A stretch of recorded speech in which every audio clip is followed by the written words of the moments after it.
I'm not gonna lie, things are getting pretty boring around here. I think it's time we spice things up a little bit. I'm always looking for a little bit of excitement. I think probably you guys are too. And often I turn to my guitars to spice things up a little bit. Case in point, this Kramer Baretta Special was the perfect victim for the 80s guitar treatment. As you can already see, a partial makeover was already done to make this guitar more interesting than it was stock. And other than the tiger pattern decal on this guitar, the rest of the guitar is pretty much stock. Now, I really like playing this guitar. I think it's a fun guitar to play and an absolute gem of a guitar if you're looking for a fun modding platform, because these guitars can be had for very little money all day long, and you can basically mod them to your heart's content. So I think in order for me to bring this up a notch or two, we're gonna have to do a little bit more to this guitar. So I think we're gonna take this guitar to my messy workbench and we're gonna see what kind of trouble we can get into. I hope you guys are into it.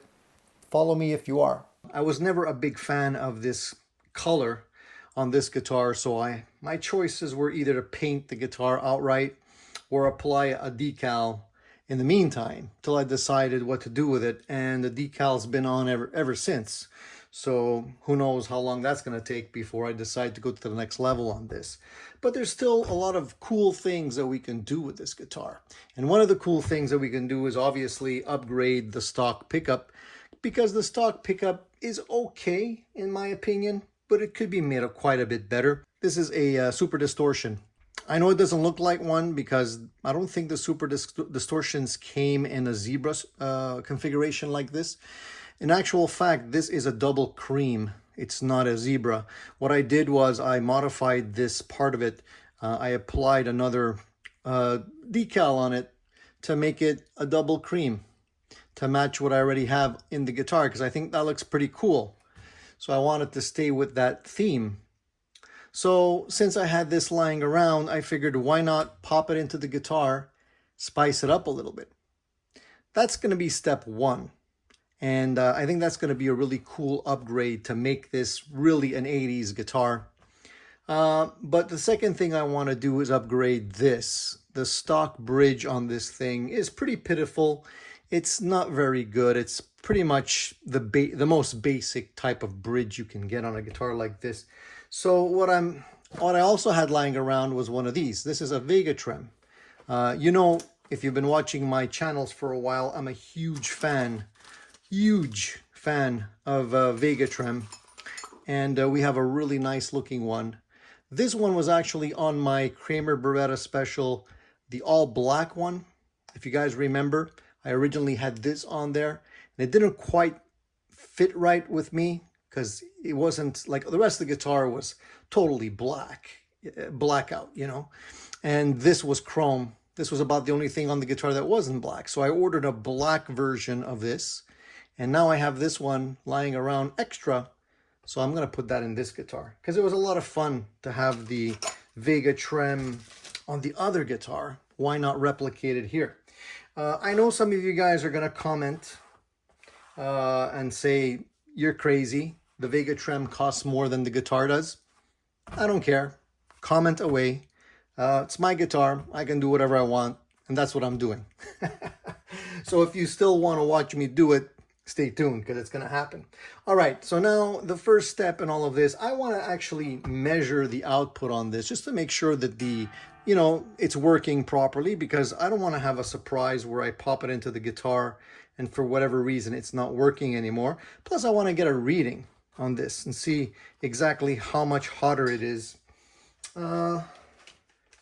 Let's see if we'll plug it into this guy and see what we get. Now, I don't know if you can see the screen there or not, but it's not easy to do this while you're recording. Trying my best here. So if you can see, it's 13.53 or 54. It's it's pretty hot. I gotta say it's pretty hot. Now, I'm not sure what the current reading on this guitar is. I think I'm going to try and see if I can get a reading on that for you guys. Of course, I'm going to need some kind of a jack, which I don't really have right now. Yeah. Okay, stand by. I'm going to get a little jack for you guys so I can see what the hell this reading is on this guitar.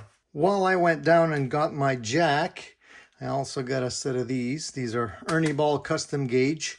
These are 9s. They're hybrid slinkies, and they're going to go in the guitar once we finish what we're doing here. So let me just plug this guitar in for you all. All right, so the reading on these pickups are about 7.9, 8 or so. So we should be getting some nice, interesting output out of this. So let's start off by taking off the strings so we can get things cooking here. A lot of you have mentioned in the past that you like to see me do this kind of thing. You find it relaxing. So I'm glad to hear that. Actually, let's do this. Let's take out the back. Take out the back first. It'll make things easier that way. If it makes you feel relaxed to watch me do this, great. It relaxes me too. When I'm bored, I love giving my guitar some attention. And you don't have to go crazy like I do, by the way. You know, this is a pretty expensive mod if you don't already have the parts. You know, that pickup alone is probably $100 at least. And the Vega Trem, quite expensive little piece of kit. So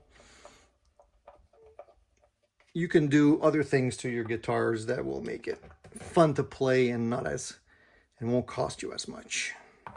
All right, take off the back here so you can see the springs and the guts of everything here. As you can see, there's not much in here besides the jack and one little pot for the volume. So it's going to make things quite a bit easier for me to wire things up and less likely that I mess things up. So we'll see how that goes. All right, let's do the old magnet trick so I don't lose the screws. I like to use a little magnet and put that aside so I don't lose the screws. There's nothing worse than losing a small screw when you're doing something like this. Now, I hope you guys are all doing well over there out in YouTube land. You can do this two ways, by the way. You can loosen it all the strings and take them off, or you can cut them. I'm gonna cut them just because it's easier and quicker, but I don't like to cut them when they're at full tension, because then, you know, you kind of shock the neck a little bit. It's in tension and all of a sudden you're just releasing it. I don't think that's good for the neck. I'm not a scientist, but it's pretty logical.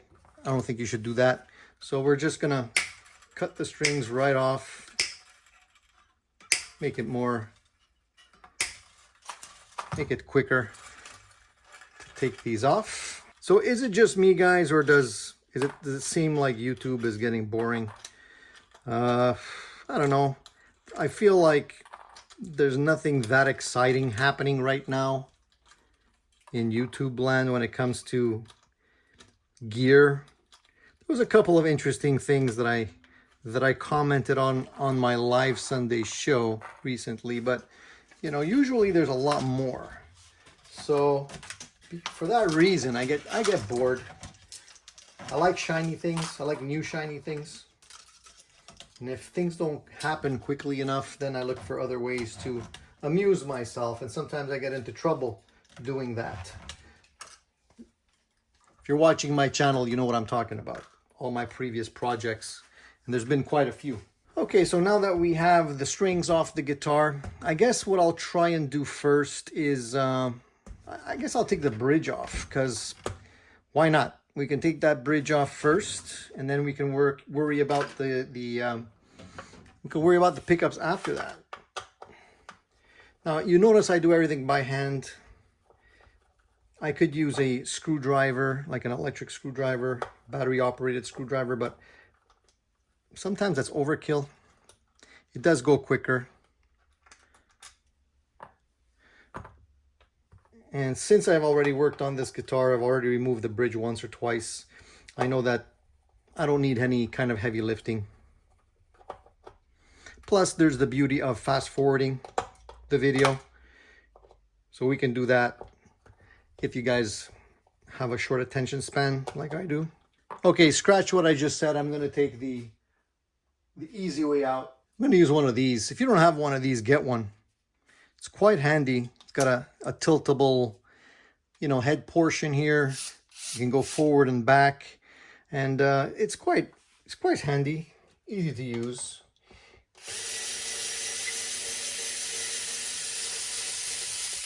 It's funny because when I work on my guitars and I'm not filming, I usually like to go slow. Just makes it more fun. But when you guys are watching me, I feel pressure. I feel like I got to do things quicker to keep you guys entertained. So normally I take my time, but in this case, let's move. One thing I forgot to do, and I should have done before, and I'll do that now. I should have actually removed the springs first, because by loosening the screws, you kind of wreak havoc on the tension here. So let's pop off the springs. We can do that with this guy here.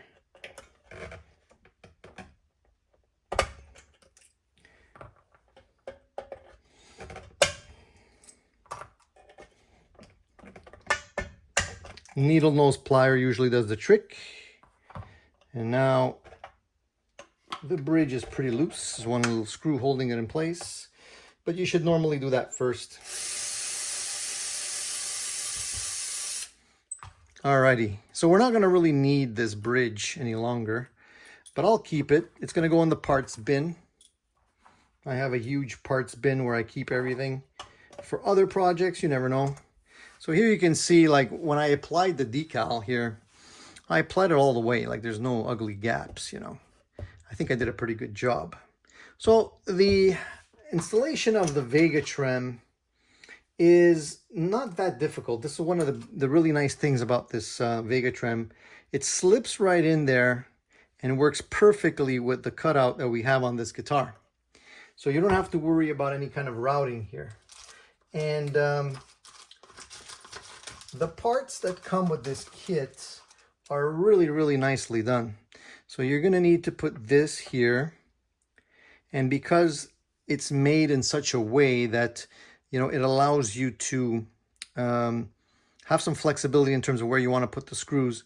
I'm lucky enough with this guitar that the screw holes line up pretty nicely, so that all of these screw holes are pretty much in line already. There's nothing new I need to drill. So all I really have to do is put in the new screws. And the hardest part is probably already done. So these are the screws we're going to put in there. As you can see, they fit very nicely in the existing slots. And by the way, everything is stainless steel and really high quality. So people ask me, is a Vega trem worth it? Yes, I'm going to say absolutely it's worth it.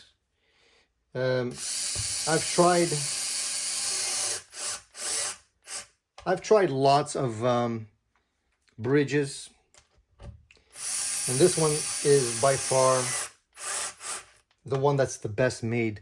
I'm not going to be tightening the screws completely down yet. I'm going to leave them a little loose so I can center things.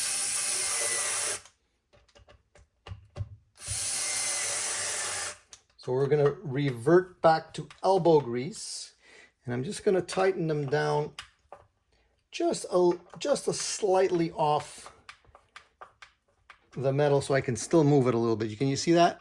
It's still moving a little bit. The reason why I want to do that is because you want to center this. The Vega trem has a little blade slot on the edge of it. It's right here. Very, very subtle blade edge here. Can you see that? And that has to go in the slot that's just here. There's a little slot on one side and a little slot on the other side. And then we got to put in the springs. So let's do that first, and then we'll worry about the springs, all right? So the tricky part here is that if you don't have the strings on, you can't really tension anything. So you kind of have to put the strings have to be on to hold this in place. Otherwise, it just flops. Even if I put the springs right now, it's just going to flop on down. So I'm just going to install this for now, and we'll get back to this when we install the strings. It'll be much easier to do it that way. Okay? All right. So next, let's take care of the pickups here. What do you guys think? Should we just pull everything out? Usually what I like to do is I like to remove the wires here. Just take care of the wiring first. And the easy way to do it is just to snip it off. But what I'm going to do is I'm going to just heat up the soldering iron and just quickly just tack that off. For those of you that are wondering, this is a 40-watt soldering iron. It's not extremely expensive. You can get this anywhere. You know, just plugs in, nothing fancy. This does the job. 40 watts is enough to take care of any kind of soldering that you're looking at doing in here. While we're here, it's good to note where the wires are going. So the pickup wires are going to the back. The white is going to the back of the pot, and the live wire here is going to lug number 1. So we're going to keep that in mind for when we take care of reconnecting everything, so we reconnect it the right way. The soldering iron should be hot enough right now. Let's see. You just have to be patient with it, and it'll come out. All right, so that's done. Once the wire is disconnected, we just have to take out the pickup ring in the front of the guitar here, so we have access to the pickup. I'm going to put it in the same configuration we have it in right now. So the black is going to be on top, the cream is going to be on the bottom. I really like the look of zebra pickups, especially on these, what I like to call 80s homage guitars. Homage meaning not a direct ripoff, but a tip of the hat to that 80s style. So there we go. Easy peasy, that comes out. You can see the back of the pickup here. If anybody's interested in knowing what's in the guitar already. It just says bridge pickup BHC. Not sure who makes these. So what we're going to want to do is we're going to want to recuperate the springs here. So I'm just going to pull out this and try not to make all of the springs pop off and fly away, which can sometimes happen. Then you're searching for the springs on the ground, which is really annoying. So the beauty of having a guitar with only one pickup is that you don't have to worry about polarity. Since there's only one pickup, that problem goes away. So we're going to put this guy back in here. Hopefully, now this doesn't always happen, folks, so bear with me. Sometimes, you see, what ends up happening a lot of times is that the hole in the pickup doesn't match the pickup ring screws that you have here. So I'm going to have to go get the original pickup springs that I have somewhere to be able to put this in this guitar. So let me just get that and come right back. So here's one of my parts bin. You can see I keep everything. So I have quite a few extra screws here. Hopefully something will fit. Maybe one of these. Let's see what we can do here, if we can find the right one. So we got lucky. I found a shorter screw in my parts bin here. Not only is it shorter, it also is not a flathead, which I like much better than these old ones, which are extremely long and cumbersome to work with. So let's swap this one out, and then we'll be ready to put the pickup back in. There we go, easy peasy, the pickups are back in. One thing you have to also keep in mind when you do this, guys, is that the plastic is a wedge shape here. It's not completely rectangular. So you want to make sure that you put the pickup in the right position for how you want it to go back in. So the wedge here is going to be smaller, facing towards the neck. And some of you might comment, you know, hey, Tony, why don't you just drill the hole bigger? If you do that, you risk making the hole a little bit too big for the screw. And if you get rid of the teeth, then it has nothing to grip into, which will make the pickup just flop around. So unless you have a method to tap the metal, you might want to just do what I did and use screws that fit with the springs that fit accordingly. All right. Now all we need to do is stuff the wiring back in the hole. What you can do if you want to make things easier for yourself is you can just wrap a little bit of tape around this, or just wrap the wire around itself to make it so that it doesn't snag as easily while you're passing it through. It just makes things a little bit easier. I want to thank you guys for tuning in regularly on the channel, supporting me by watching the videos, because I really do like making content for you guys. So there you go, the pickup is in. We can, for all intents and purposes, put the screws back in that came out from here. So let me go ahead and screw all that back in, and then we'll get to the soldering. When we're going to be installing the bridge, you have a choice of low, medium, and high tension springs that come with the Vega trim. So depending on how far the springs need to travel and how rigid you like the feel, you can choose the appropriate set of strings, which is a feature I really like about the Vega trim. So you really can tailor the feel of the trim to your tastes.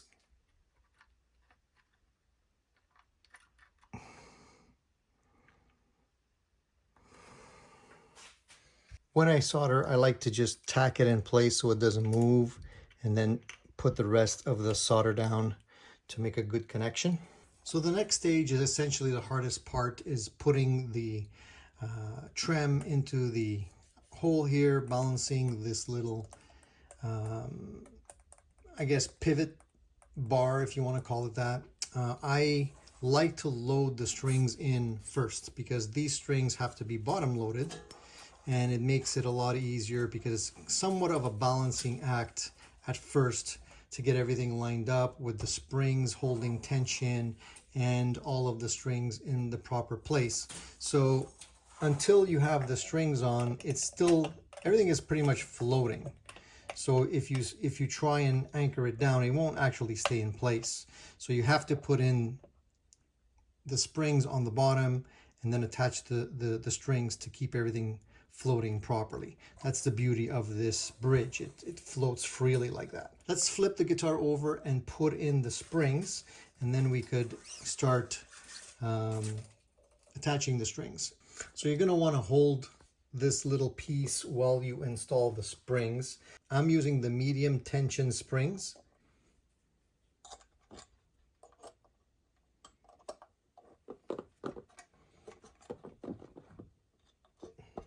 So the trick to installing the Vega trim is really to loosen the claw screws so that you don't have a lot of tension on the springs. You want to hold it in place, but it still has to be movable, because right now the only thing that's holding it in place is the springs. And then what we're going to do is we flip it over, and with the strings installed and pulling, not all the way, you're not going to be tuning it all the way, but you're going to be just tuning it enough to put pressure on it to pull the bridge forward. Then we're going to adjust this and make sure everything's aligned properly and do the final adjustments. It's a little bit of a process, but if you take your time, it's quite easy to do. So after messing around with the bridge for a little while, I finally got it in balance where it needs to be. And the only way you're going to be able to know when you're in balance is the bridge is going to be nice and straight on the body. It's not going to be pointed downwards or upwards. As you can see here, it's pretty straight. And the way you do that is basically by tuning up the guitar, playing with the tension of the claw here and the springs so that it's perfectly in balance. Takes a little bit of effort back and forth, but it's very easy to do. You just have to be patient with it.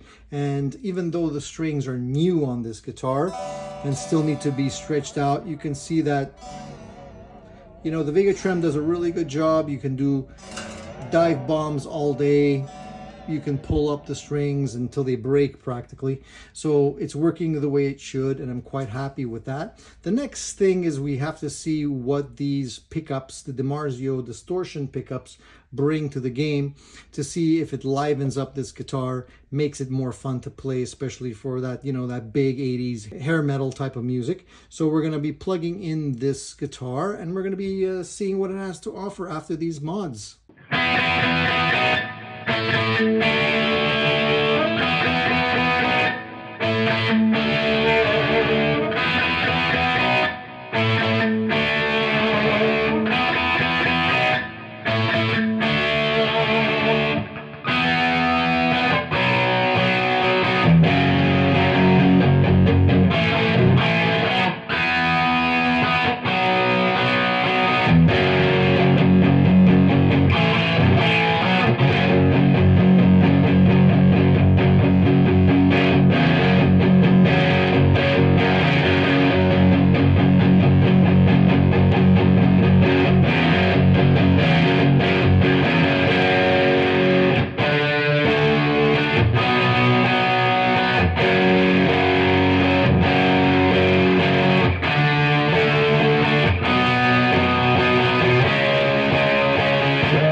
So this is the part in the video where I remind you guys to subscribe. If you geek out on this kind of stuff and you like what I just showed you, you're already here, you might as well subscribe because there'll be more. Catch you on the next one.